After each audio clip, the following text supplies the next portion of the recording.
Hello, I'm Yücel from the Federal Reserve Bank of Dallas, and I'm going to give you a short update on the Texas economy. This time, we're focusing on the energy sector. As you probably know, Texas is the #1 producer of oil and gas in the nation. The state produces 36% of the nation's oil and 28% of its natural gas. Oil and gas activity is important for the Texas economy. Its share of output is more than 13% of total Texas output, and since 2010 has grown 68%, more than twice that of total state output.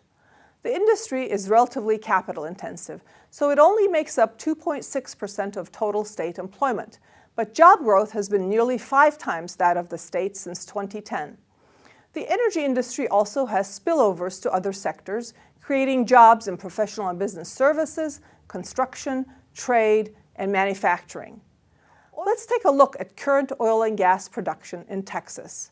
Oil production, the blue line, was 3.1 million barrels per day in July, up more than 500,000 barrels per day from a year ago. Since 2010, the beginning of the Texas shale boom, we've added 2 million barrels per day. So we've basically added more than a Norway or a Qatar, major oil producers, into the global oil market in 4 years. Natural gas output was 21.2 billion cubic feet per day in July. Although natural gas prices are low, natural gas production continues to increase, mainly due to associated gas coming out with oil. Besides job creation, the energy sector benefits the Texas economy in other ways. Jobs in the oil and gas industry pay more than other industries, so increases in oil and gas employment generate significant income. Midland, Texas is a good example of this phenomenon. In 2012, the city had the highest level of per capita income in the country, $83,000. Local areas benefit from lease and royalty payments, infrastructure construction, and increased spending on retail, leisure and hospitality, and health services.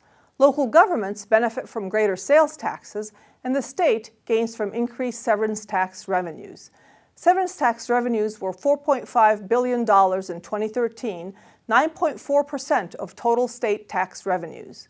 Despite all the good news, there are risks to continued growth. Currently, we're seeing labor shortages in the energy sector. Also, we could see a potential decline in oil prices down the road. But for now, the energy sector is strong and continues to grow. And that's it for this edition of Texas Economic Update. Stay tuned for the next one.